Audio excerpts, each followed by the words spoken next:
souvenez-vous de la parabole de Matthieu 25.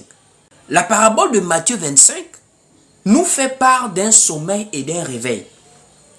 S'il vous plaît, ce que vous allez remarquer, c'est que lorsque la Vierge réveillée est semblable à la Vierge éveillée. Je dis, la Vierge réveillée est semblable à la Vierge éveillée. Je ne sais pas si on me comprend. Je vais répéter ce mot-là. Je dis, la Vierge réveillée est semblable à la Vierge éveillée. Qu'est-ce que ça veut dire?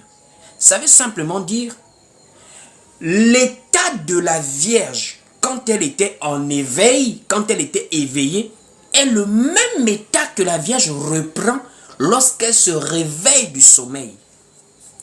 Là maintenant, on est un peu dans l'aspect prophétique maintenant.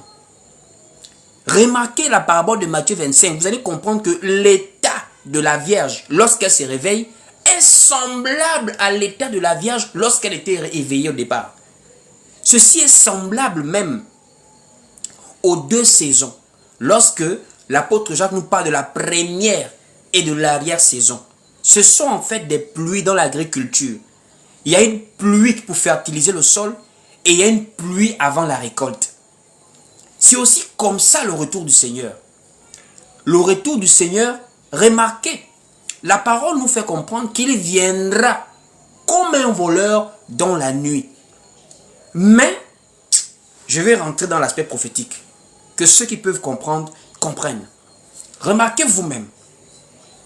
Le livre de Matthieu 25 nous dit, elles allèrent à la rencontre de l'époux.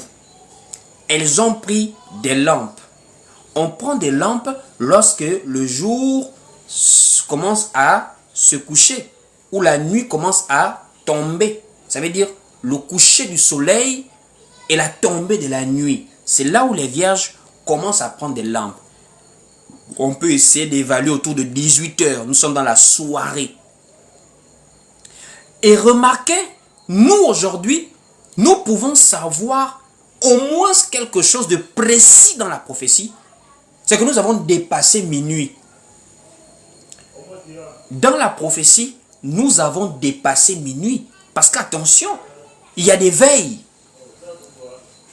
Tu ne peux pas être chrétien, tu ne connais pas les veilles de la nuit. Tu as un problème, frères et sœurs. C'est ce qui montre que les gens sont dans des assemblées qui n'ont rien à voir avec la parole, qui n'ont rien à voir avec l'église primitive, avec les premiers apôtres, avec l'évangile apostolique. Des gens qu'on apprend à prier, à chanter Jésus sans veiller. Vous ne savez pas que veiller là se fait avec des veilles. Ça veut dire avec des périodes de la nuit. On n'adore pas Dieu en dehors du temps. Il faut savoir observer le temps. Même dans la prophétie, on observe le temps. On va aller dans Marc, le livre de Marc. Le livre de Marc nous révèle qu'il y a des veilles. Allons-y voir. Marc chapitre 13 au verset 35, je voudrais que tu notes cela. Marc chapitre 13 au verset 35, écoutez vous-même. On dit ici, veillez donc, car vous ne savez quand viendra le maître de la maison, ou le soir, 1, ou au milieu de la nuit, 2, ou au chant du coq, 3, ou le matin, 4. On a 4 veilles. Le soir, le milieu de la nuit, le chant du coq, et nous avons le petit matin. Or, nous pouvons déjà au moins situer les veilles qui sont passées. Premièrement, le soir est passé. Puisque Jésus a donné 4 veilles. Et dans les 4 veilles, il dit la veille commence le soir. Le soir, c'est quelle heure? Le soir, c'est 18 heures, puisque le soir, la nuit tombe. Et quand la nuit tombe, l'obscurité commence. Et quand l'obscurité commence, on a besoin de ce qui permettait à David de voir sur le sentier, la lumière. Il dit, ta parole est une lumière à mes pieds, est une lampe à mes pieds, une lumière sur mon sentier. Or, dans la parabole de Matthieu 25, nous voyons les vierges avoir des lampes. On n'a pas dit que c'était minuit, donc nous savons très bien que c'était le soir. Les vierges ont commencé le soir. Le soir, c'est la première veille. On est maintenant en plein dans la prophétie là. Le soir, c'est la première veille. Et la parabole nous dit, il y a eu un sommeil. entre le soir et minuit, il y a eu un sommeil. Ce sommeil, c'est dans cet intervalle-là. Puisque il y a un réveil qui se passe. On crie. Et le cri, on nous dit, ça se passe à minuit. On dit au milieu de la nuit. Minuit, c'est le milieu de la nuit. Puisque le jour et la nuit sont divisés en deux périodes, le soir et le matin. 6h, 6h. De 6h à 18h, ça fait 12h. Et le milieu, c'est midi. Donc, de la même manière, le soir aussi, de 18h à 6h, ça fait 12h. Le milieu, c'est minuit.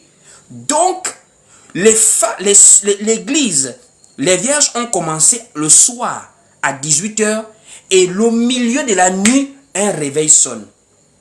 Le réveil, c'est pour rappeler les vierges que l'époux arrive. Donc, l'époux qui est en train d'arriver, nous savons donc que nous avons dépassé minuit. Et quand on dépasse minuit, là maintenant, là, la prophétie nous amène soit vers le chant du coq, soit vers le matin. Or, l'apôtre Pierre va pousser le bouchon loin en disant que l'Église doit observer la parole prophétique comme une lampe qui brille dans un lieu obscur jusqu'à ce que le jour vienne apparaître et que l'étoile du matin se lève dans vos cœurs. Or, l'étoile du matin, c'est le Seigneur Jésus-Christ. Ça veut dire, frère, le temps du soir est semblable au temps du matin. Quand on voit 18 heures et quand on voit 6 heures, l'aspect du ciel est le même. Quand on voit 18 heures et on voit 6 heures, l'aspect du ciel est le même. Ça veut simplement dire que la gloire de l'église primitive qui représente les 10 vierges dans Matthieu 25 au départ de l'église doit être la même gloire que l'église du temps de la fin avant que Christ ne vienne la chercher lorsqu'il sera bientôt le lever du jour. Et cette gloire, c'est d'abord lorsque la parole de Dieu est rétablie dans sa place. Pourquoi? Mais parce que le sommeil, c'est là où la parole s'est déplacée. Le sommeil spirituel, c'est l'éloignement d'avec la parole. Voici pourquoi Élie nous a enseigné ça au mont Carmel. Élie, quand il était au mont Carmel, lorsqu'il se confronte avec les prophètes de Baal, Élie ne va pas commencer à crier, chanter les louanges, comme les gens aiment de nos jours. Les gens aiment les louanges. Jésus, Jésus, concert live, évangélisation. Élie a posé le cœur. Élie a compris, hein? On peut chanter, on peut danser. On peut avoir des vêtements, des apparences des chrétiens. Il n'y a pas la gloire de Dieu si l'autel n'est pas rétabli. Ça veut dire si le fondement n'est pas remis à sa place. Voici pourquoi Proverbe dit, ne déplace pas la borne ancienne que tes pères ont posée. Le fondement qui a été déplacé doit revenir à sa place. Ça veut simplement dire, l'église primitive que nous voyons dans les saintes lettres bibliques, nous devons revoir le même modèle d'église aujourd'hui. J'ai dit, façon dont nous voyons l'église primitive dans les Écritures, le premier modèle de l'église, comment l'église marchait, comment l'église persévérait, comment les apôtres obéissaient à la parole, quel est l'enseignement qu'ils prêchaient, c'est ce qu'on doit retrouver aujourd'hui.